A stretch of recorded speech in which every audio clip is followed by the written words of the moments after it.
अभी टाइप तो करी नहीं तब तक।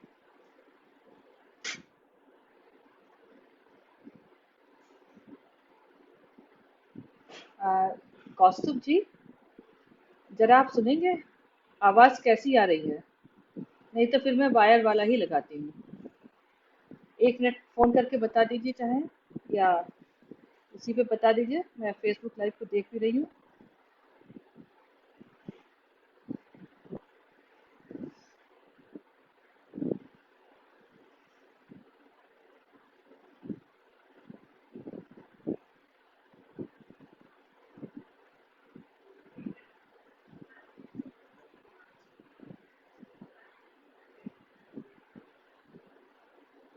अब आप लोग को आवाज आ रही है साहब? जरा बताएगा कोई?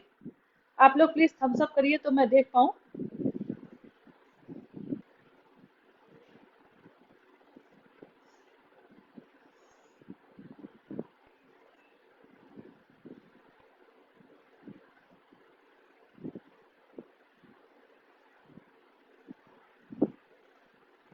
आप लोग को सुनाई दे रहा होगा?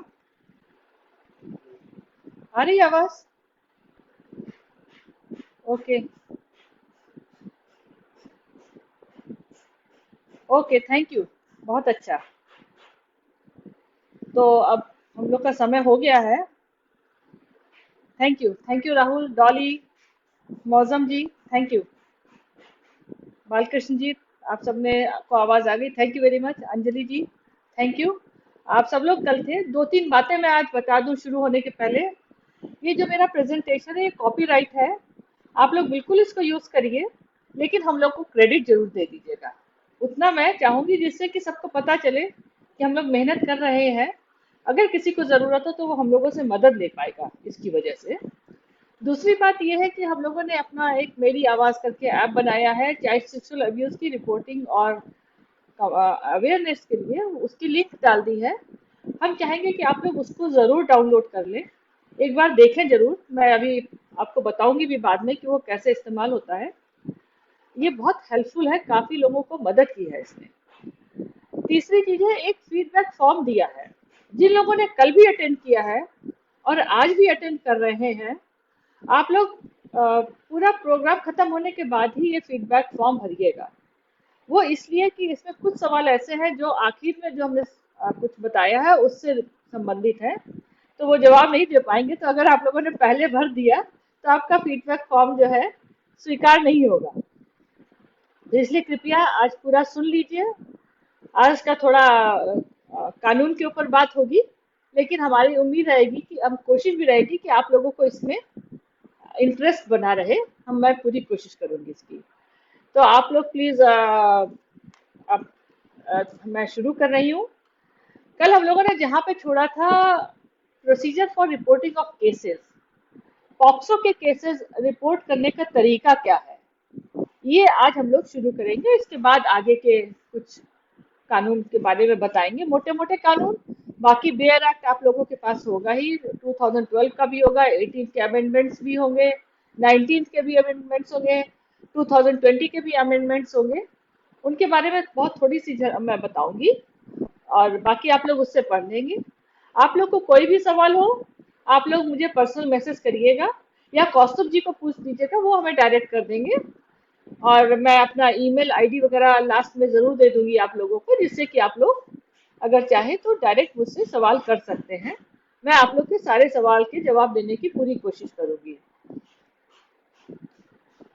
प्रोसीजर फॉर रिपोर्टिंग, आप में से पता नहीं कितने लोगों ने एफआईआर कभी कराई है, मैंने बहुत कराई है। और जो पहली एफआईआर मैंने अपनी जिंदगी में कराई थी, अभी तक मुझे याद है, 1.5 साल लग गए थे कंप्लेंट को एफआईआर में बदलने में। कोर्ट गई थी, जज भी नहीं मान रहा था।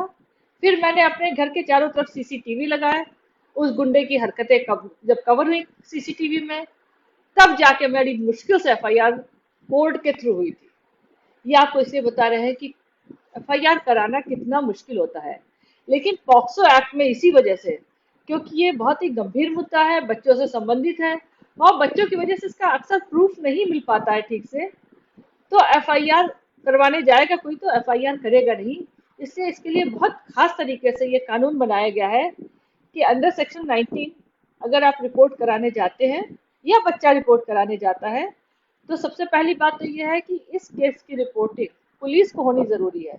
ये नहीं कि आपने पेरेंट्स से कह दिया, किसी से कह दिया। लेकिन हाँ, एक चीज है, अगर किसी स्कूल में एक हादसा हुआ है तो स्कूल के प्रिंसिपल को आपको इन्फॉर्म करना है, पहले उसके स्कूल के हेड को इन्फॉर्म करना है, स्कूल के हेड को एक्शन लेना होगा। आप लोग सीधे पुलिस नहीं कॉल करेंगे। उसके बाद जब पुलिस कॉल भी की जाएगी तो पुलिस सिंपल यूनिफॉर्म में स्कूल के अंदर आएगी, जिससे कि बच्चे की आइडेंटिटी डिस्क्लोज ना हो जाए। उसकी वजह ये है, इसमें आपको दो तरह की पुलिस होती है। एक तो जुवेनाइल पुलिस होती है, जो अक्सर शहरों में कहीं नहीं पाई जाती है, इसलिए मैं उसके बारे में कहूंगी कि उसको अवॉइड करने के बजाय आप लोग सीधे पुलिस पे ही कंप्लेंट करें। और इसमें सबसे बड़ी बात है जो पॉक्सो के साथ है, कि कंप्लेंट को, लैंग्वेज को बहुत सिंपल कर दिया गया। अगर आप लोगों ने किसी ने एफआईआर कराई होगी तो एफआईआर की अगर आप लैंग्वेज, कलंदरा वगैरह तो अक्सर ही देखा होगा आपने, कलंदरे की लैंग्वेज जो है अभी भी मैं नहीं समझ सकती हूँ, इतनी टफ होती है, इतनी जो है स्पेशल तरह की उर्दू होती है। और हिंदी भी कुछ अलग ही तरह की उसमें डाली जाती है, तो बिल्कुल समझ में नहीं आता मेरी।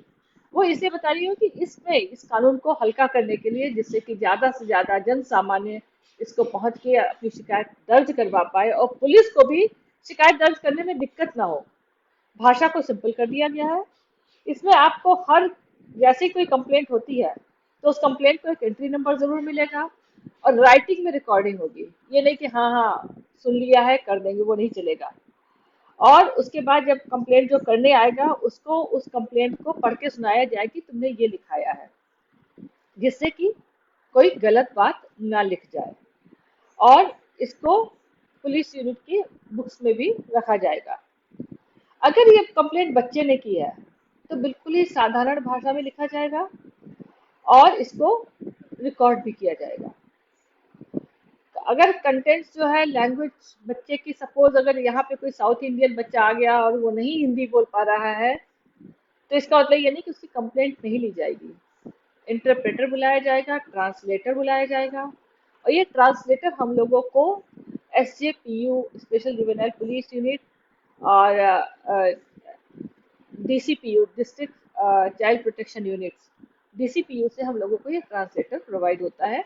तो अगर आप, पुलिस को नहीं मालूम है या पुलिस को भी नहीं मालूम होता कई बार, तो आप लोग को पता है अगर कंप्लेंट करानी है तो ट्रांसलेटर बच्चे के लिए अवेलेबल कराया जाएगा। इसके अलावा बच्चे को जो है, अगर शेल्टर होम वगैरह में जाना है तो उसके बारे में हम अभी आपको बताएंगे कि उसका क्या सिस्टम होगा। इसके अलावा जो करना होगा आपको, 24 घंटे के अंदर कंप्लेंट आई है तो उसको रिपोर्ट लेके बच्चे को या तो डॉक्टर के पास ले जाते हैं, अगर डॉक्टर के पास ले जाने की ज़रूरत है। मेडिकल हमेशा होगा, जब भी कंप्लेंट आएगी मेडिकल कराया जाएगा। और उसके बाद जो सेकेंड स्टेप्स होते हैं वो अभी हम आपको बताएंगे कि अगर बच्चे की सिचुएशन के ऊपर डिपेंड करेगा कि नेक्स्ट स्टेप क्या होगा। लेकिन इससे पहले हम आपको एक ज़रूरी बात बता दें कि फ़ैन ऑफ कर दो। एक ज़रूरी बात आपको बता दें, और वो ये है कि अगर आपको पता चला है कि कहीं पे कुछ हादसा हो रहा है इस बच्चे के साथ, किसी के साथ, और आपने कंप्लेंट इसलिए नहीं करी कि बदनामी हो जाएगी, कैसे करें, क्या करें, हम करेंगे तो हम ना पकड़े जाएं, तो अगर ऐसे में वो बच्चा जिसने कंप्लेंट करनी चाहिए, अगर वो बच्चा कभी भी किसी के थ्रू कंप्लेंट पुलिस तक पहुंचा पाता है और पुलिस को पता चलता है कि आपको भी उस बच्चे ने बताया था और आपने उस कंप्लेंट को नहीं किया पुलिस को, तो आपको भी जेल होगी। काम रुकवा दो। इसलिए सेक्शन 21 में आप लोग को कंप्लेंट करने के बाद इस बात का खास ध्यान रखना है कि कंप्लेंट अगर आपको पता भी चली है तो प्लीज पुलिस को जरूर बताइए। हाँ, ये बात जरूर है कि अगर आप स्कूल के टीचर हैं और आपने स्कूल के हेड को बताया है और स्कूल के हेड ने नहीं किया है, तो स्कूल के हेड से अगर नहीं वो कंप्लेंट करता है तो आपकी जिम्मेदारी है कि कंप्लेंट की जाए। इसका भी ध्यान रखिएगा, आपकी जिम्मेदारी बहुत ज्यादा बनती है।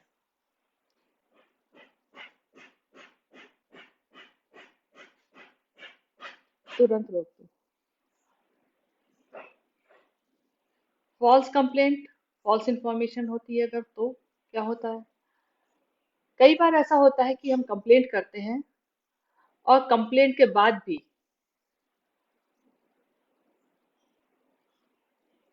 बच्चा बदल जाता है, बच्चा अपनी स्टेटमेंट चेंज कर देता है किसी प्रेशर में, और हम झूठे बन जाते हैं। मेरे साथ ऐसा अक्सर होता है, लेकिन तब भी मैं कंप्लेंट करती हूँ, क्योंकि मुझको ये अधिकार दिया है कि मैंने उस बच्चे की भलाई सोचते हुए ये कंप्लेंट की है। मेरी कोई दुर्भावना नहीं थी, किसी के प्रति कोई वैमनस्य नहीं था, और ये सोच के मुझे पूरी माफी मिलती है, और ये एक बार नहीं, मेरे साथ कई बार हुआ है। ये मैं आपको इसलिए बता रही हूँ कि प्लीज कंप्लेंट जरूर कीजिए, नहीं कुछ होगा। आपको एक किस्सा बता रही हूँ, उसपे बिल्कुल सही किस्सा है। उसमें ये हुआ था, एक मुझे बताया गया कि एक लड़के को साथ रिपीटेड ऑफेंस हो रही है, रेप हो रहा है। जब मुझे पता चला और वो लड़का हॉस्पिटल पहुंच गया, मैंने तुरंत पुलिस को कहा, और पुलिस ने एक्शन लेने के लिए, जब पुलिस वहां पहुंची लड़के की माँ के पास, क्योंकि वो सिंगल मदर थी, तो तब तक जो अपराधी था उसको पता चल गया। उसने जो है उसकी माँ को बहला फुसला के जो कुछ भी करके उसको समझा लिया कि वो इस कंप्लेंट को मटीरियलाइज ना होने दे। ये बात सच है कि मटीरियलाइज नहीं हो पाई, क्योंकि उस लड़के ने ही कह दिया कि नहीं मेरे साथ कुछ नहीं हुआ, माँ ने कह दिया नहीं कुछ नहीं हुआ है, झूठी कंप्लेंट हुई है। मैं झूठी नहीं बनी, क्योंकि मैं तो जानती भी नहीं थी, मुझे मेरे पास आते रहते हैं केसेस, इसलिए मैं कंप्लेंट करने गई थी। उस एरिया में जाके मैंने कंफर्म कर लिया था मेरे वॉलंटियर्स ने कि किस्सा ये क्या है, और इसीलिए कंप्लेंट की थी। पुलिस को भी समझ में आ रहा था कि हादसा हुआ है, लेकिन ये लोग मान नहीं रहे हैं, कंप्लेंट नहीं करना चाहते हैं। लेकिन उससे पता है क्या फायदा हुआ कंप्लेंट करने से? उसके बाद उस लड़के के को किसी ने कभी भी हाथ नहीं लगाया। सबको ये समझ में आ गया कि अगर इस लड़के को हाथ लगाया तो पता नहीं इसके कौन कौन से प्रोटेक्टर हैं इतने पावरफुल कि पुलिस आ जाती है अपने आप। तो कंप्लेंट करने से हम लोग बच्चों को बचा लेते हैं। इसलिए प्लीज कंप्लेंट जरूर करें। हाँ, अगर अक्सर क्या हो रहा है ये भी मैं आपको बता दूं, मेरा अपना अनुभव है ये। 60% केसेस में, अक्सर मैं कह रही हूँ, मेरे पास जितने केसेस आए उसमें 60% केसेस फेक निकले हैं, नकली निकले हैं, झूठे निकले हैं, बदला लेने के लिए निकले हैं, अनजाने में कर दिया किसी ने, किसी को नहीं पता था तब भी कर दिया, किसी ने मजाक में कर दिया, किसी ने गलत फहमी में कंप्लेंट कर दी थी पॉक्सो की, और एक्शन भी हुआ था। तो ये भी होता है। तो अगर ऐसा होता है, या आजकल लोग किसी से दुश्मनी होती है उसके ऊपर पॉक्सो लगवाने की कोशिश करते हैं। अगर ऐसा होता है और कंप्लेंट में ये पाया जाता है, तो जो कंप्लेनेंट है उसको 6 महीने की सजा होती है, जेल होती है। लेकिन इस सजा को हल्का जरूर रखा गया, उसकी वजह यही है जिससे कि रिपोर्टिंग ज्यादा हो। रिपोर्टिंग होने की बहुत जरूरत है। दूसरी जो समस्या आती है कि बच्चे की रिकॉर्डिंग की बात, क्योंकि हादसा बच्चे के साथ हुआ, बच्चे को रिकॉर्डिंग करनी है, बच्चे से रिकॉर्ड स्टेटमेंट लेना है।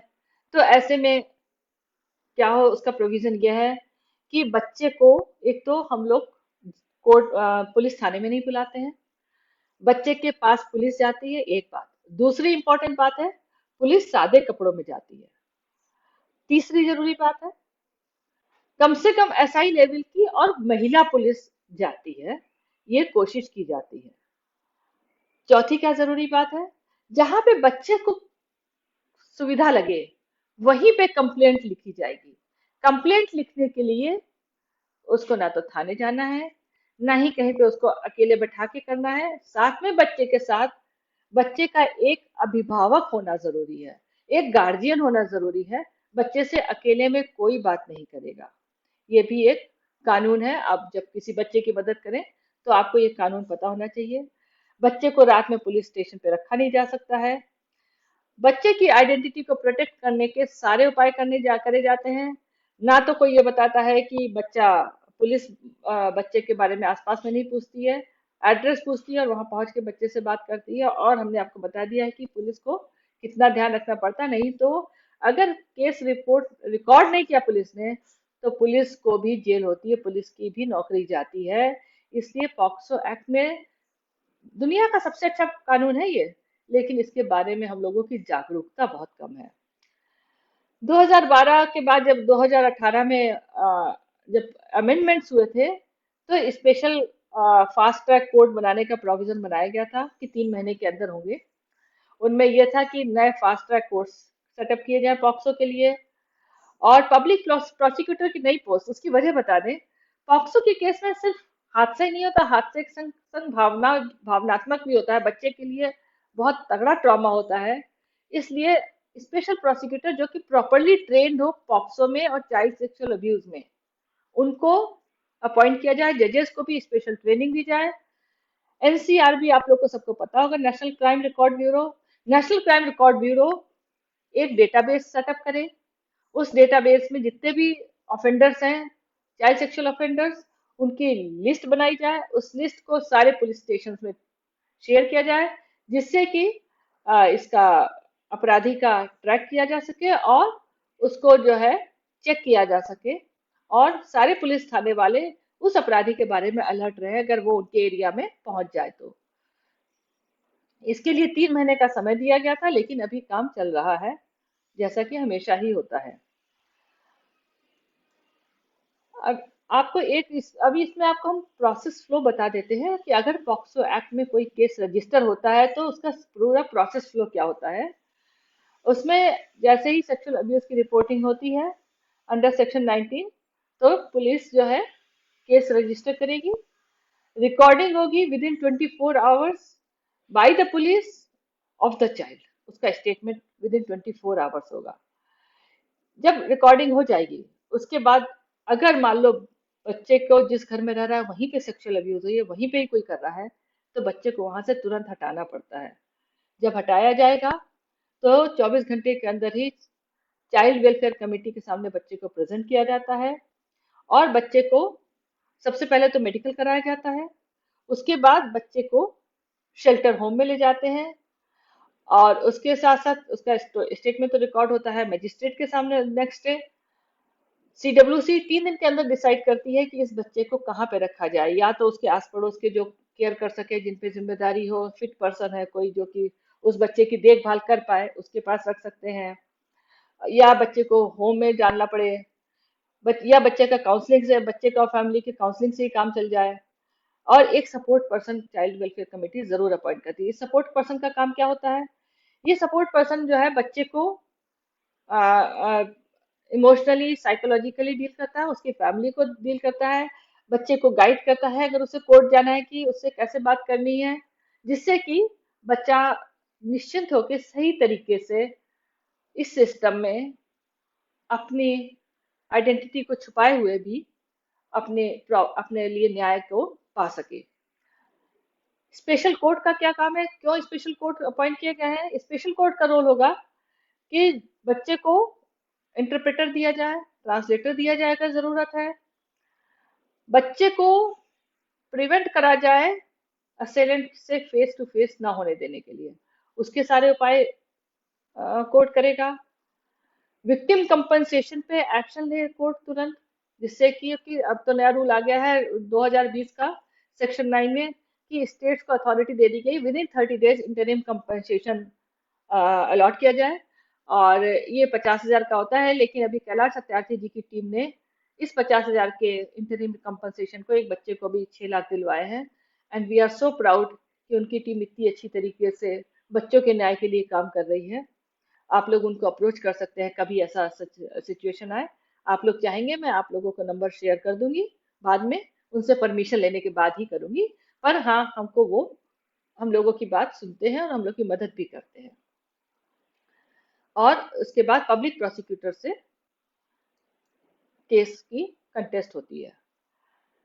आप लोगों को कुछ की अथॉरिटीज हैं जो डिपार्टमेंट की, सिस्टम की, जो कि पॉक्सो के केस में उनका रोल होता है, उनके बारे में थोड़ा सा बता दें, जिससे आपको पता रहे कि कौन कौन लोग इसमें इन्वॉल्व हैं। अगर कोई प्रॉब्लम आ रही है तो किससे किस विषय में बात करनी चाहिए। पुलिस या स्पेशल जुवेनाइल पुलिस यूनिट, उनका काम है रिकॉर्ड इंफॉर्मेशन को रिकॉर्ड कर देना, प्रिलिमिनरी असेसमेंट करना, report case with in 24 hours, produce before CWC with in 24 hours, adhere to the medical needs of the child, and keeping parent and guardian informed about the incidents and the process. Child welfare committee CWC का क्या काम है? Placement of child, कि बच्चे को उसी घर में छोड़ा जाए या किसी रिश्तेदार के यहाँ छोड़ा जाए या केयर होम में भेजा जाए, वो डिसाइड करेंगे। और सपोर्ट पर्सन प्रोवाइड करना, ये दो चीजें चाइल्ड वेलफेयर कमेटी का काम है। District child protection unit DCPU, इसका काम है maintain the register and make it available to authorities. जो भी अथॉरिटी चाहे उस बच्चे के बारे में पता करना, उनको वहां से पता चलेगा। Make payment for services of interpreters, translators, translators जो चाहिए होते हैं, जैसे कि हमने बताया DCPU प्रोवाइड करेगा, उसके पेमेंट्स भी DCPU के ऑफिस से ही होंगे। मजिस्ट्रेट का काम क्या है? स्टेटमेंट रिकॉर्ड करना। और स्पेशल कोर्ट और स्पेशल कोर्ट के जज का क्या काम है? Conduct in camera trial, ensure child friendly atmosphere, respect dignity of child. बच्चे को ये नहीं कि बच्चा छोटा है या उसमें बचपना है या शैतानी है तो उसको जलील करके बोले, ऐसे नहीं करना है, इस बात का खास ध्यान रखना है। Record evidence of child with in 30 days and complete trial within 1 year. This is the role of special court for the POCSO Act. Special public prosecutor का क्या काम है? Prosecution of cases exclusively under the act. बहुत ज्यादा ध्यान रखना है कि एक्ट के अंडर में ही केस का प्रोसिक्यूशन हो के उस पर एक्शन हो। एक अभी केस हुआ था, अगर आप लोग को काफी चर्चा में आया था, मुंबई हाई कोर्ट का था, नागपुर बेंच ने उस पर एक्शन लिया था। जब उन्होंने कहा था स्किन टच नहीं हुआ है, इससे सेक्सुअल हैरेसमेंट नहीं है, सिर्फ उन्होंने मॉडेस्टी का केस लगा के और उसको माइल्ड करके, क्योंकि पॉक्सो के एक्ट में हर एक में जेल है, उसको बेल दे दी थी। और इस पे काफी तीखी प्रतिक्रिया हुई थी और बाद में इसको फिर वापस भी किया गया। और ऐसा केरल में भी हुआ है, केरल के हाई कोर्ट में भी 5-6 इंसिडेंसेस हम लोग की नॉलेज में आ चुके हैं, जहाँ पे ये किया गया। एक में तो ये था कि एक बच्ची की का रेप किया था और जिसने रेपिस्ट नहीं, बच्ची से शादी करने का एफिडेविट लगा दिया और वो केस खत्म कर दिया गया। पॉक्सो के केस में ऐसा नहीं हो सकता है। क्राइम अकर हुआ है, क्राइम का एक्शन होगा। शादी कर दी इसका मतलब ये नहीं कि खत्म हो गया। और उसके बाद फिर हाई कोर्ट ने, केरला के ही हाई कोर्ट ने फिर एक्शन लिया। उन्होंने वो पांचों केस फिर से शुरू करवाए और उन पे एक्शन लेके पनिशमेंट दिया। और उसमें वो पतिदेव भी जेल में भेजे गए जो पति बन के अपने को छुड़ा लाए थे। ये सब इसलिए बता रहे हैं कि पॉक्सो के केस को मजबूत रखना आप लोगों का, हमारा सबका काम है। क्योंकि बच्चों के संग जो दुर्गत हो रही है, जैसा कि हमने आपको आंकड़े बताए हैं देश के, हम लोगों को बच्चों को बचाने के लिए बहुत ज्यादा कड़ा होना जरूरी है। सपोर्ट पर्सन का क्या काम है? सपोर्ट पर्सन का काफी इंपॉर्टेंट काम है। एक तो उसको बच्चे की कॉन्फिडेंशियलिटी मेंटेन रखनी है, फैमिली की कॉन्फिडेंशियलिटी, उनकी उनका जो ना उनकी, जिससे कि किसी के बारे, कहीं पे भी उनके बारे में पता न चले, उस बात को मेंटेन रखना है। क्योंकि होता क्या है, अभी जैसे हम लोगों के संग एक किस्सा हो रहा है, बैंक में अकाउंट हमने बच्ची का खुलवा दिया है, कंपनसेशन आ चुका है, अब बैंक मैनेजर बदमाशी कर रहा है, उसको हम बता नहीं सकते कि इस बच्ची पॉक्सो एक्ट विक्टिम है। और सजा हो जाएगी बैंक मैनेजर को, लेकिन बच्ची की पोल खुल जाएगी, बच्ची के बारे में पता चल जाएगा। तो हम लोग इतने परेशान हो रहे हैं, बैंक मैनेजर के पास पर्सनली जाके रिक्वेस्ट कर रहे हैं। वो धमकी देने लगा कि अभी तो जी लॉकडाउन है, हम कुछ नहीं कर सकते। फिर हमने कहा कि जी सरकारी पैसा है ये, अगर आपने इसको ज्यादा दिन नहीं रखा तो आपको जेल होगी, लेकिन हम पूरी बात नहीं बता पाते हैं, सकते हैं इसको। ये इसलिए बता रहे हैं, ये बहुत इंपॉर्टेंट होता है इस बात का ध्यान रखना बच्चे का, क्योंकि कल को बड़ा होगा, एडल्ट होगा, उसकी पूरी जिंदगी उसके सामने है, किसी को भी उसके बारे में पता नहीं चलना चाहिए। और ये हादसे में बच्चे का कोई दोष नहीं है, हादसा तो किसी अपराधी ने किया है।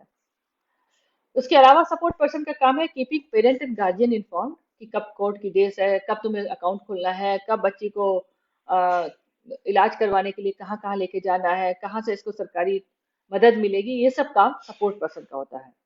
Inform child of his her role in the judicial process. अगर बच्ची से का स्टेटमेंट होना है, बच्चे का स्टेटमेंट होना है, तो उसको, बच्चे को उसके लिए मेंटली तैयार करना है, क्योंकि बच्चे के लिए सब चीजें बिल्कुल अनहोनी होगी।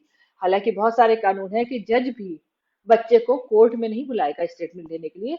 जहां पे बच्चा कंफर्टेबल होगा वहीं पे जाके जज भी साधारण कपड़ों में जाएगा, साधारण रूप से उससे बात करके ही स्टेटमेंट लेगा। ये भी कानून है।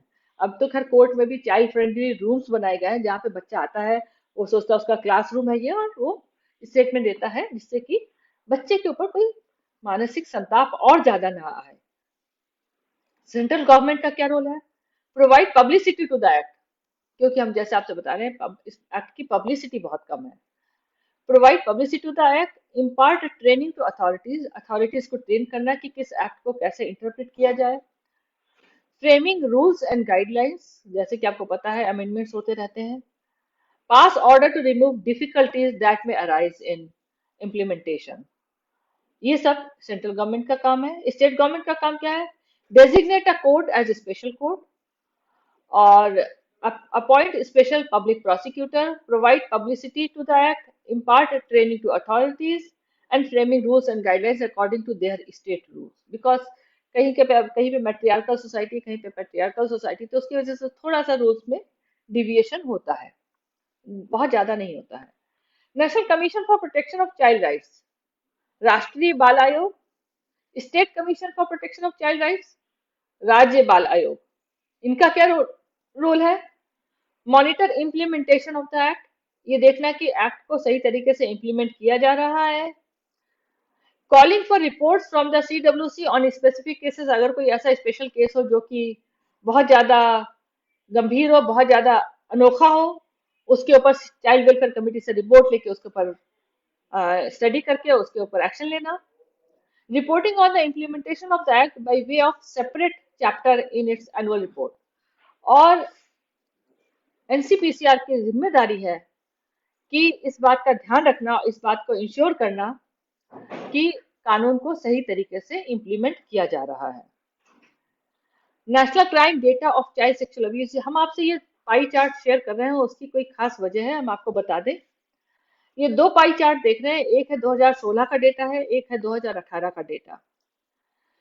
2016 के डेटा में 55% है चाइल्ड रेप का डेटा, 2018 में 62% है। लेकिन रेप की रिपोर्टिंग ज्यादा हुई है, ये एक अच्छा साइन माना जाता है कि रिपोर्टिंग बढ़ रही है। लेकिन अगर आप पूरी गोल को देखें तो आपको समझ में आएगा क्या हो रही है असली कहानी। 34% सेक्सुअल असॉल्ट ऑफ चिल्ड्रन हुआ था 16 में, और 18 में 32% रिपोर्टिंग हुई है। उसी तरह सेक्सुअल हरासमेंट की 8% रिपोर्टिंग हुई थी 16 में, ओनली 5% हुई है 18 में। चाइल्ड पोर्नोग्राफी, उसकी 3% रिपोर्टिंग हुई थी 16 में, 1% हुई है 18 में। इसका मतलब क्या है, ये बहुत जरूरी है जानना। अगर ये आपने जान लिया तो हम लोग चाइल्ड सेक्सुअल अब्यूज को रोकने में आप और हम बहुत बड़ा रोल निभा सकते हैं। होता क्या, जो अब्यूजर होता है वो बच्चे को ग्रूम करता है, बच्चे को तैयार करने के लिए। डायरेक्ट रेप कभी नहीं करता है। रेप के पहले वो बच्चे को मेंटली प्रिपेयर करता है, उसको फुसलाता है, उसको बहलाता है, उसको हो सकता है अश्लील शब्द से सिखाना शुरू करे। इस तरीके से वो शुरुआत करता है, और वो होता है पोर्नोग्राफी, असॉल्ट और हैरेसमेंट के फॉर्म में। अगर हम लोग इस जगह पे रोक दें अपराधी को, हमारे बच्चे का रेप नहीं होगा। हम रेप को कम कर सकते हैं अगर हमारी रिपोर्टिंग इन चीजों की बढ़ जाए। क्योंकि जब वो अब्यूजर, और एक बात आपको और बता दें, अब्यूजर हमने आपको जैसे बताया पहले भी, 98% टाइम इज नोन पर्सन, और ये सब दिख जाता है, पता चल जाता है कि वो बच्चे के साथ ऐसे कर रहा है। उस टाइम पे बच्चे के लिए उसको रोकने की जरूरत है, सख्ती से, कानून से, पुलिस से।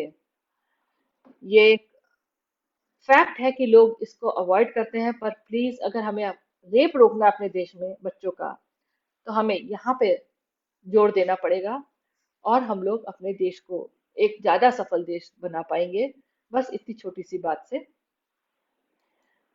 जैसा कि हमने आपको बताया था, मेरी आवाज ऐप जो बनाया है हमने, ये ऐप हम IIT दिल्ली में उनके लिए इम्पैनल्ड है। IIT दिल्ली में तो वहाँ पे उनके जो ग्रेजुएट होते हैं, स्टूडेंट्स हो रहे होते हैं इंजीनियरिंग के, उनको मैं ट्रेन करती हूँ पॉक्सो में।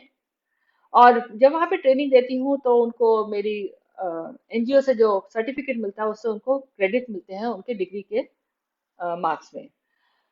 तो उन्हीं बच्चों में से कुछ बच्चे जब पढ़ के इंजीनियर बन के निकल गए, तो उन्होंने फिर मेरे को ये ऐप बना के दिया है। ये बहुत स्पेशल ऐप निकला है, इसको DCPCR दिल्ली में 1 साल तक अडॉप्ट करके इसको यूज किया गया, और इसके बहुत अच्छे परिणाम आए। अभी तक का रिकॉर्ड है कि इससे जितनी भी कंप्लेंट्स हुई है उस पर 100% एक्शन हुआ है।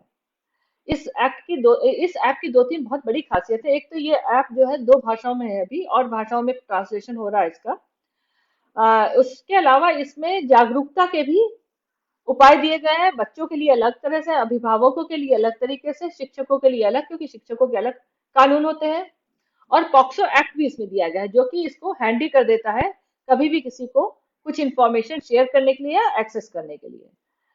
ये अपनी तरह का पहला ऐप बना है जो इतना सिंपल, इजी और क्विक इन एक्शन है। इसकी रिपोर्टिंग का पार्ट सबसे इंपॉर्टेंट है, ये ऑनलाइन रिपोर्टिंग भी करता है और ऑफलाइन रिपोर्टिंग भी करता है। इस ऐप की दूसरी खासियत है एनोनिमस रिपोर्टिंग करता है। एनोनिमस रिपोर्टिंग का एक किस्सा मैं आपको जरूर बताऊंगी, क्योंकि आप लोगों को पता चलेगा कि इस ऐप को मैं क्यों आप लोगों से शेयर कर रही हूँ। यहाँ दिल्ली में मैं एक स्लम में वर्कशॉप करने गई थी टीनेजर लड़कियों के लिए। जब वहां पे मैं वर्कशॉप कर रही थी, जब मैंने वर्कशॉप करी, तब उन्हें समझ में आया कि उनके संग जो हो रहा है वो सेक्सुअल अब्यूज है। तो उन्होंने हमसे कहा कि ये तो हम लोग, आपको पता ही है, किसी से छुपा नहीं है, हर स्लम में एक बड़ा सा गुंडा होता है, वही कंट्रोल करता है सब कुछ। तो उन्होंने कहा हमारे एक स्लम का गुंडा जो है वो हम लोग के संग ये बहुत करता है। तो हमने कहा पुलिस बुलाया करो। क्या मैडम, पुलिस जब आती है तो पुलिस उसी का साथ देती है किसी भी काम में, और पुलिस को अगर बुलाएंगे तो वो हमें और हैरेस करेगी। तो हमने कहा कि ठीक है, इस ऐप का एनोनिमस फीचर यूज करना। एनोनिमस फीचर के हम आपको कॉलिंग का स्क्रीन दिखा देते हैं। ये वाला है, जहाँ पे ये गोल गोल सा बटन है, ये वाला तीन लाइनें जो है, ये जहाँ पे माउस है, तीन लाइनें छोटी सी पिंक कलर की दिख रही है। जब इसको करेंगे, ये टेलस वाला है, सॉरी, मुझे छोटा दिख रहा था, सॉरी। ये एक दो तीसरा स्क्रीन जो दिख रहा है मोबाइल का, इसमें टेल अस लिखा है। यहाँ पे आप जो है ऑनलाइन भी कर सकते हैं और ये ऑफलाइन करते हैं। इसका जो हेल्पलाइन नंबर है इसको ऑफलाइन कर सकते हैं। यहाँ से भी कॉल होगी, जो उसमें होता क्या, जैसे ही यहाँ से कॉल होती है, यहाँ यहाँ पे रिपोर्ट करते हैं दोनों स्क्रीन पे। तो आपके तरफ से तो एक रिपोर्टिंग होती है, लेकिन रिपोर्ट तीन डिपार्टमेंट्स को चली जाती है। तीन डिपार्टमेंट्स वो हैं जो एक दूसरे को अकाउंटेबल होते हैं रिपोर्ट देने के लिए। अगर कोई भी बच्चे के संग केस होता है तो तीन डिपार्टमेंट से जो एक दूसरे को अकाउंटेबल होते हैं, उन तीनों के पास से रिपोर्ट चली जाती है, जिसकी वजह से 100% इसका सक्सेस रेट आता है, क्योंकि पुलिस को एक्शन लेना पड़ता है। तो वही हुआ, जब उन्होंने एनोनिमस कॉल करी, पुलिस आई, पुलिस ने उस गुंडे को अरेस्ट किया। अरेस्ट क्यों करना पड़ा? पुलिस को पता नहीं था कि किसने कंप्लेंट की है। पुलिस ने गुंडे से कहा, गुंडे ने कहा कि मुझे पता नहीं, तुम बताओ। पुलिस ने कहा ऐसा है, हम दोनों ही नहीं समझ पा रहे हैं, ऐसा करो, जिसके संग तुमने कुछ हरकत की है जाके माफी मांग लो, तो शायद कंप्लेंट वापस हो जाए। आपको विश्वास नहीं होगा, मुझे वहां से कॉल आती है उस स्लम से उस दिन, कि मैडम हमने अपनी 16 साल की जिंदगी में आज पहली बार इस गुंडे को झुकते हुए देखा है, हर एक के आगे जाकर के माफी मांग रहा है। और वो लोग इतने खुश हुए इस ऐप से कि वो लोग खुद ही अपने आप उसको सर्कुलेट कर रहे हैं। पर ये है कि अभी स्लम वगैरह में और छोटी छोटी जगहों पे हो रहा है, पर इसकी ज्यादा पब्लिसिटी की जरूरत है। हम आप लोगों से रिक्वेस्ट करेंगे कि आप लोग इस ऐप को जरूर डाउनलोड करें। ये आप लोग को काफी कुछ मदद करेगा, और साथ ही इस ऐप को भी स्ट्रेंथ मिलेगी जब ज्यादा लोग इसको डाउनलोड करेंगे।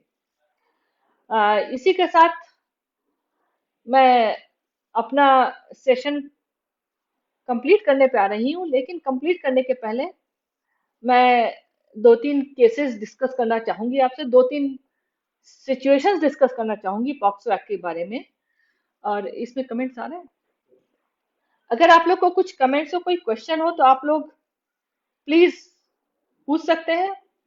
इसी में ही हम लोगों ने डिस्क्रिप्शन में फीडबैक फॉर्म भी डाला है, वो प्लीज डाउनलोड करके आपको जरूर भरना है, क्योंकि उसमें जो डेटा आएगा उसी को हम लोग सर्टिफिकेट में डालेंगे।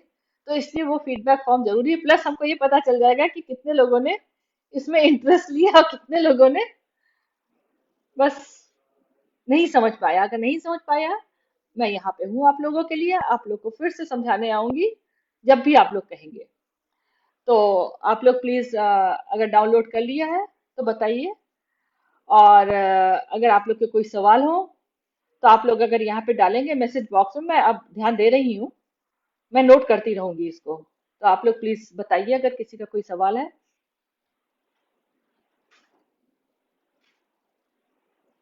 Thank you. Thank you Ruchi ji. Thank you Anjali ji. Thank you Sheetal. Thank you Rahul ji. Chandan ji, thank you. जी हाँ सुधांशु जी, मित्रवत तो नहीं कहूंगी मैं, माँ बाप को माँ बाप ही बने रहना चाहिए।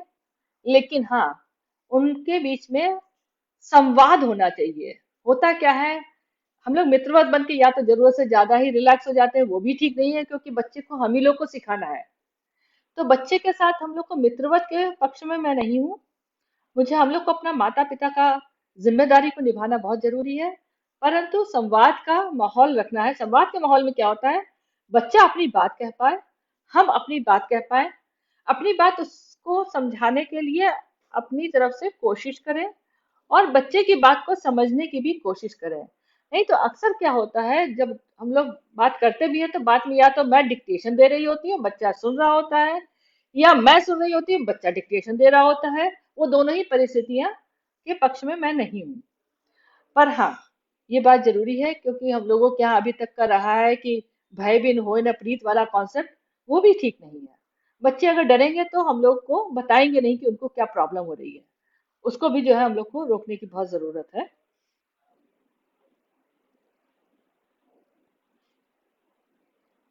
जी, शिवरतन जी, थैंक यू। अगर आप लोग को कोई सवाल नहीं है तो मैं एक दो केसेस आप लोगों के संग शेयर करती हूँ। उसके पहले मैं चाहूंगी कि अगर आप लोग बुरा ना माने, मैं अपने हर एक सेशन में सबको एक शपथ दिलाती हूँ। आप लोगों से भी रिक्वेस्ट करूंगी कि अगर आप लोग ये शपथ लेंगे मेरे साथ तो मुझे अच्छा लगेगा। हम लोग अपने दाएं हाथ को अपने दिल के ऊपर रख के एक शपथ लेते हैं, और हम चाहेंगे आप लोग भी इस शपथ में मेरा साथ दें। तो मैं बोल रही हूँ, आप लोग मेरा साथ दीजिए। I pledge to step in and take all action in my power to prevent child sexual abuse, to make people aware about child sexual abuse, to break my silence, to help and to heal. Thank you. 1098 number है child line का, इसको आप ज्यादा से ज्यादा इस्तेमाल करें। अगर आप लोग के पास कोई ऐप नहीं डाउनलोड हो पा रहा है तो हाँ, ये बात आपने सुधांशु जी बिल्कुल सही लिखी कि बिल्कुल सही करें कि माँ बाप को थोपना नहीं चाहिए अपनी बातें। उन्हें अपनी बातें बच्चे से करनी चाहिए। और मैं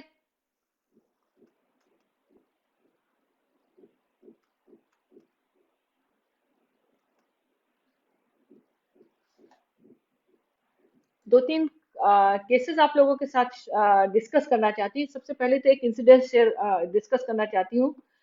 हम लोगों ने सब कुछ तो किया है कानून में, लेकिन जहाँ पे हम लोग अपने को इग्नोर कर रहे हैं, वो चीज है, वो ये है कि हम लोग अभी भी जो विक्टिम है उसके ऊपर ध्यान कम देते हैं। और एक बात आपको बता दें, ये विक्टिम है जो समस्या की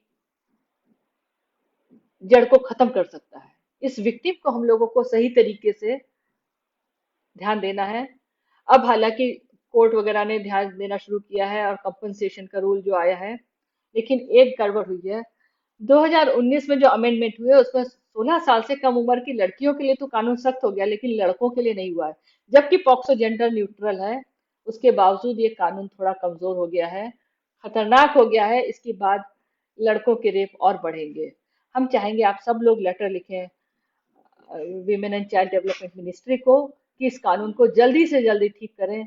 मैं भी लिख रही हूँ, आप लोगों से भी प्रार्थना करूंगी कि आप लोग भी इस पर काम करें। उसके अलावा जो दूसरी बात मैं कहना चाहूंगी, दिल्ली का मैं किस्सा बताती हूँ आप लोगों को। दिल्ली में 100 बच्चों पे स्टडी की गया था, 100 विक्टिम्स के ऊपर जो सर्वाइवर्स थे। और आपको विश्वास नहीं होगा, सिर्फ एक बच्चे को कंपनसेशन मिला था, और वो 2016 से 18 तक के बीच के बच्चों के ऊपर स्टडी हुई थी। ये हालत है हम लोगों के सिस्टम के काम करने की। वहां पे हम लोगों को जोर देने की जरूरत है। आप लोग कल को अधिकारी बनेंगे, नेता बनेंगे, जो भी बनेंगे, समाज के एक उत्तरदायित्व लेके आएंगे आप लोग। आप लोगों से मैं उम्मीद करूंगी कि आप लोग इस बात पर ध्यान दें कि वो बच्चे जिनके संग हादसा हुआ है उनको खास ध्यान दिया जाए, उनको ज्यादा इम्पोर्टेंस दी जाए, और उसकी महत्व को समझा जाए कि उनको ठीक करना कितना जरूरी है। उनको खुशियों में से लाना, मेन स्ट्रीम में लाना, समाज का मुख्य हिस्सा बनाना कितना जरूरी है। क्योंकि अक्सर क्या होता है, जहाँ पे भी सेक्सुअल अब्यूज होती है, वहां पे या तो बच्चे को माँ बाप हटा देते हैं जगह से, या माँ बाप खुद उस जगह को छोड़ के चले जाते हैं। ये दोनों ही गलत है। क्यों भागते हैं वो लोग? अपराध उन्होंने नहीं किया है। अपराधी जो है उसको सजा मिलनी चाहिए। जिसके साथ अपराध हुआ है वो क्यों सजा पाता है?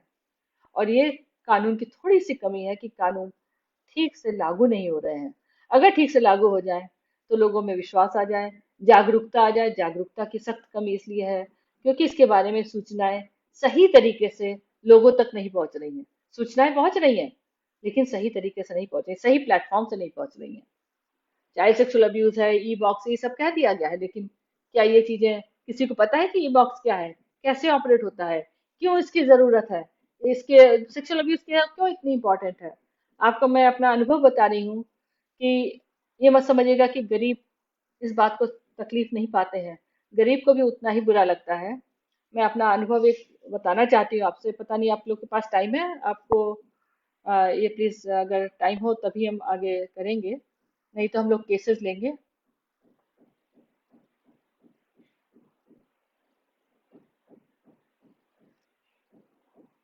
पॉक्सो के बारे में 2012 के पहले भी तीन चार बहुत ही रिमार्केबल केसेस हुए हैं, अ, जिनको कि मेरी, एक सेकंड जरा डेस्कटॉप पे से मैं फाइल निकाल लूँ क्योंकि मैंने इसी पे ही रख लिया था। और उसमें जो है जजेस ने कॉग्निजेंस लेके वही किया जिस जैसा कि आज के समय के जजमेंट में हो रहा है। नहीं, उसमें नहीं, इसी में ही है ये।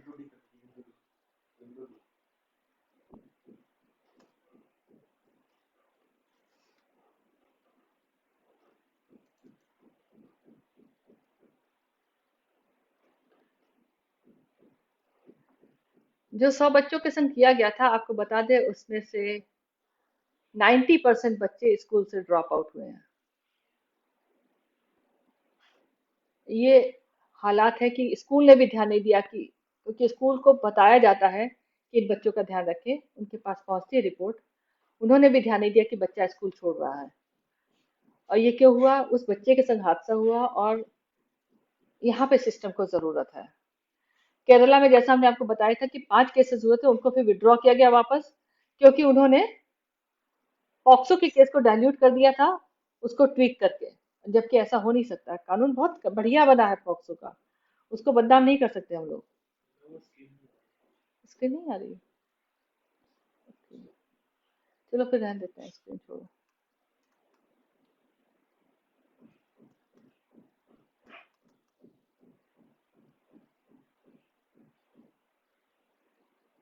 ये वाली स्क्रीन आ गई।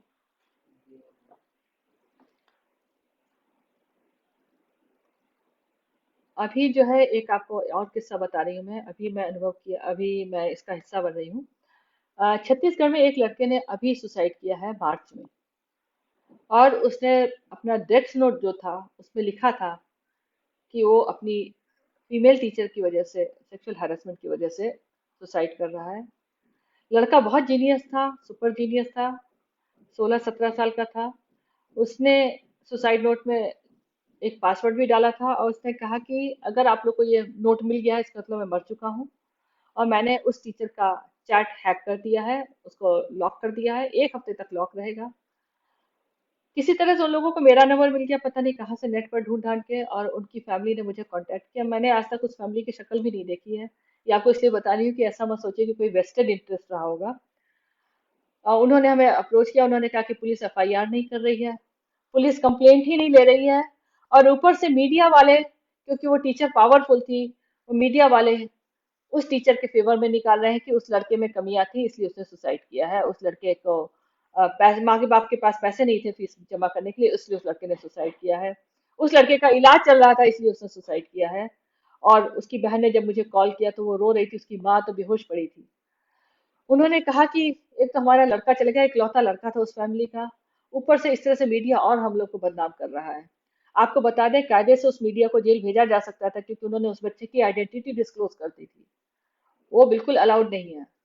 खैर, उस पे तो कोर्ट को संज्ञान लेना है, हम लोग उस पर बहुत ज्यादा नहीं कर सकते, लेकिन मेरा मुख्य उद्देश्य था उस लड़के के लिए एफआईआर तो हो जाए कम से कम।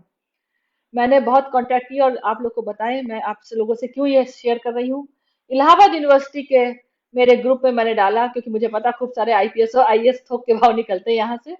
तो मैंने वही किया, मैंने डाला कि भैया मुझे एक आईपीएस चाहिए छत्तीसगढ़ का। खैर मेरे दोस्तों में से किसी ने बताया, वहाँ का डीआईजी किसी और स्टेट का डीआईजी से छत्तीसगढ़ के डीआईजी पे बात हुई, डीआईजी ने फिर एसपी से मिलवाया। फोन पे ही हुआ ये सब काम। और उस एसपी से हमने कहा कि इस टीचर को अरेस्ट कीजिए, क्योंकि पॉक्सो में जैसे ही रिपोर्ट होती है अरेस्ट पहले होता है सबसे पहले। और नॉन वेलेबल था ये क्राइम, क्योंकि उस बच्चे की जान चली गई है और पूरा प्रूफ है। इवन पुलिस तक को नहीं पता था कि लेडीज के अगेंस्ट पॉक्सो एक्ट लगता है। जब मैंने पुलिस से कहा कि एफआईआर करो, तो उन्होंने कहा मैडम जी ये तो लेडी है, लेडी के अगेंस्ट थोड़ी होता है, लड़के के अगेंस्ट हो सकता है। तो हमें उनको पॉक्सो एक्ट की, बेयर एक्ट यहाँ से फोटो खींच के भेजी उनको, और उस लड़की से भी कहा, उस बच्चे की, लड़के की सिस्टर से जो बड़ी थी, ये एक्ट उनको दिखाओ कि इट इज जेंडर न्यूट्रल। तब जाके उन्होंने उस लेडी टीचर को पुलिस थाने बुलाया। Could you believe it? This is the level of awareness. मुझे दुख हो रहा है कहने में, लेकिन अगर सच्चाई को कहेंगे नहीं तो फिर हम लोग उस पर काम कैसे कर पाएंगे। उसके बाद एफआईआर तब भी नहीं कर रहे थे। फिर हमने उनको एक्ट बताया, उन्होंने हालांकि वो वाला एक्ट नहीं डाला, हल्का एक्ट डाला जिससे कि वो टीचर छूट जाए। पर पॉक्सो में अरेस्ट किया, उसको जेल भेज दिया गया। और जेल भेजने के पहले उसका वो हैक करना था उसका मोबाइल, ये लोग क्रैक नहीं कर रहे थे। और 6 दिन का टाइम उस लड़के ने दिया था कि 6 दिन के बाद ये पासवर्ड डिसेबल हो जाएगा। 4 दिन हो चुके थे, 5वां दिन था तो मेरी जान निकल रही थी। मैंने डीआईजी को फिर फोन किया कि प्लीज पुलिस को कहो कि अगर आज वो नहीं करेगी तो मैं फ्लाई करके आ रही हूँ, मैं क्रैक करके दिखाती हूँ और सारा चैट रिट्रीव करती हूँ। उस चैट में सारे एविडेंस आ गए थे कि उस टीचर ने लड़के से क्या क्या कहा है, लड़के ने क्या क्या जवाब दिए हैं। और इतना बड़ा एविडेंस ये लोग खत्म कर देते सिर्फ इसलिए कि वो टीचर पावरफुल थी। पॉक्सो एक्ट, इतना बड़ा क्राइम होने के बावजूद लोग जो है अभी भी आंखें बंद करे बैठे हैं, भूल जाते हैं कि उनके भी बच्चे होंगे।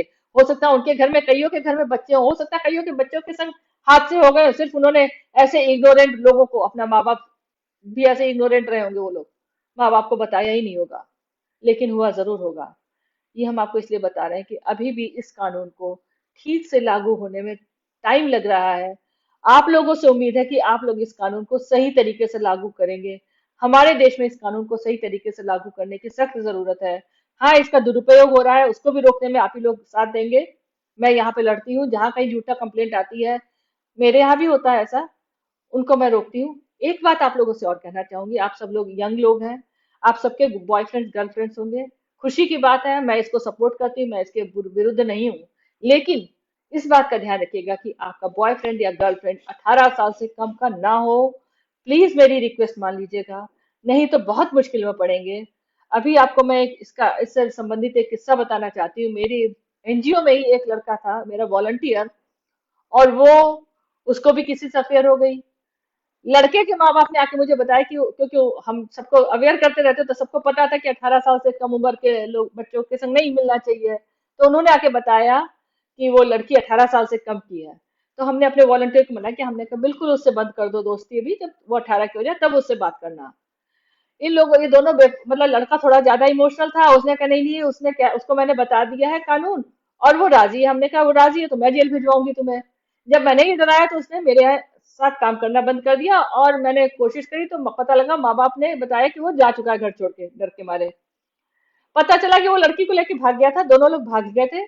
उन्होंने अपनी शादी भगवान जाने कैसे कर ली। ये पता चला कि लड़की के माँ बाप ने लड़के की शादी करवाई अपने घर में, उसके फोटोग्राफ्स भी हैं। वो माँ बाप भी अपराधी हैं, अब उनके ऊपर भी मैं एक्शन लेने जा रही हूँ। और उन्होंने शादी इसलिए करवा दी थी क्योंकि लड़का रईस घर का था, उनको जो है उसकी प्रॉपर्टी पे लालच था।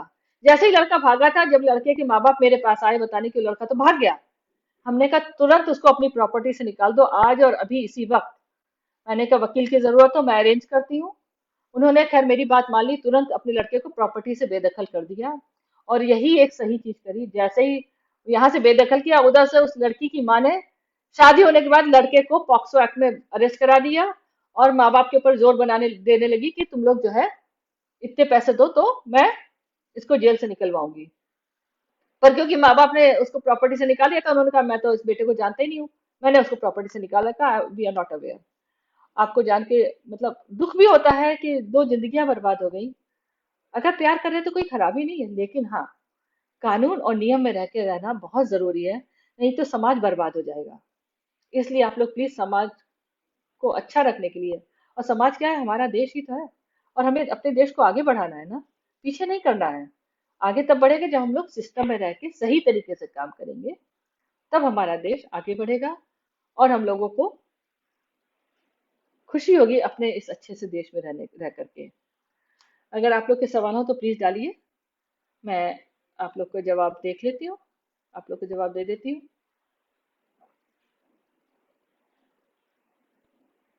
क्या बंद हो गया क्या?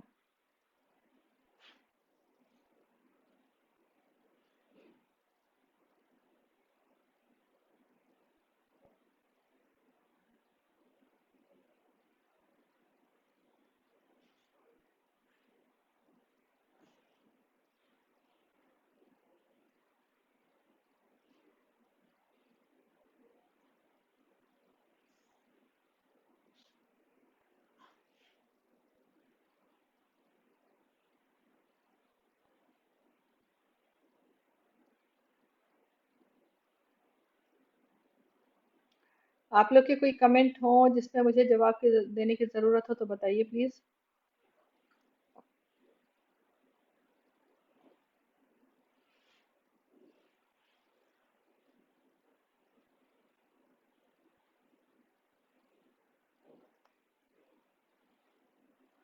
राहुल जी ने पूछा कि सरकार इन एक्शंस के अब्यूजेस के लिए एक्शन क्यों नहीं ले रही है। सरकार की तरफ से एक्शन निर्धारित है, सरकार एक्शन लेती भी है, लेकिन सरकार तक बात नहीं पहुंच पाती है, इसलिए ये कमी रह जाती है। नहीं तो सरकार में हम कमी नहीं समझते हैं, सरकार कर रही है एक्शन, और बढ़िया एक्शन लेती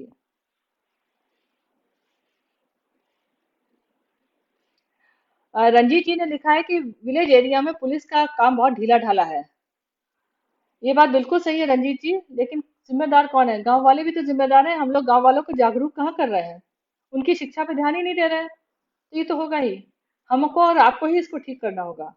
अगर हमारे घर के पास का गांव है तो उसको जागरूक करना मेरी जिम्मेदारी है।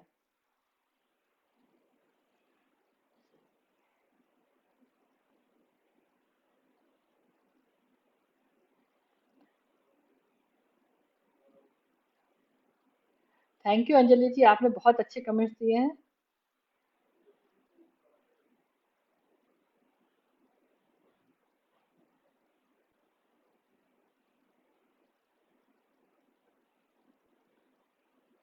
ठीक है जी, आप लोगों के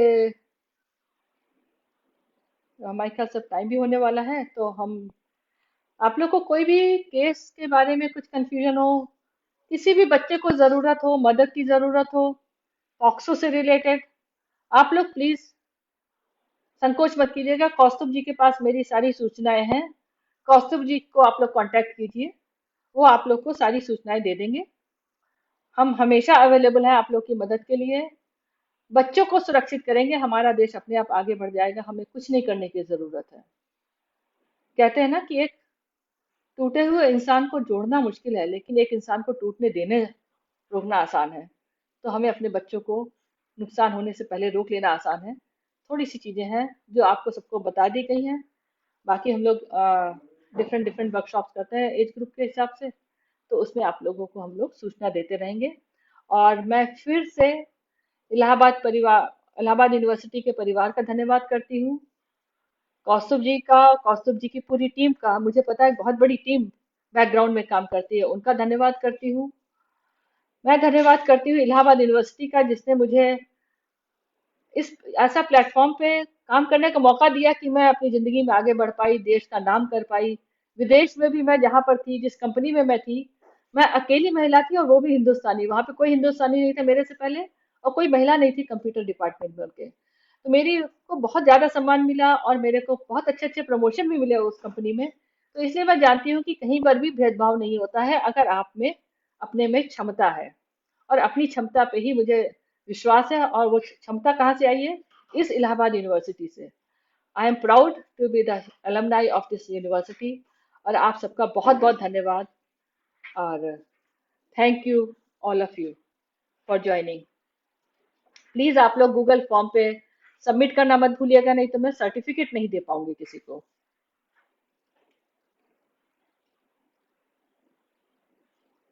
यस, थैंक यू।